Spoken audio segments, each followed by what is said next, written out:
Assalammu'alaikum Warahmatullahi, Wabarakatuh. As believers, we believe that once we have gone into the graves, once we have stepped into that realm that's between this world and between the hereafter, Allah will then resurrect us to a place that's known as Al-Ard al-Mahshar, the gathering, the place of assembly. And it's a place that the Prophet Muhammad, peace be upon him, said is flat, and there's no sin on the ground, there's nothing on the ground or on the face of the earth except for the creation of Allah. And God would cause all of the creation to come to this one place where every creation would stand in His place. He would only be able to occupy the place that He is standing in, and He would be completely stripped of all titles, completely stripped of even all clothes.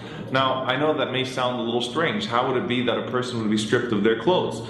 And Aisha, the wife of the Prophet Muhammad, peace be upon him, she asked him, she said, "O Messenger of God, if that's the case, wouldn't the men and the women be looking at each other?" And the Prophet Muhammad, peace be upon him, responded, "Al-amru ashaddu min dhalik," that the situation is more severe than that. People are so focused on what's going on at the matter at hand that they're not even paying attention to that.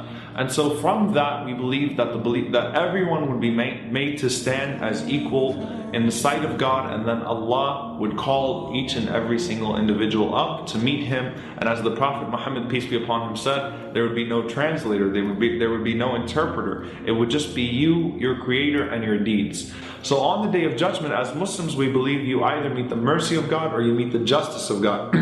He will not be unjust to anyone. So the first rule of the Day of Judgment is La dhulm al-yawm in the Arabic language, which means there is no transgression today, no injustice today. Even the disbeliever would not have injustice committed towards them.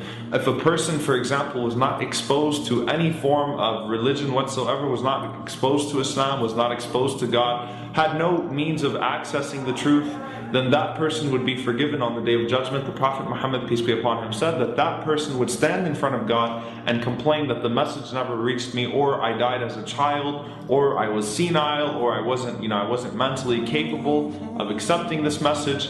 And so God would test that individual alone.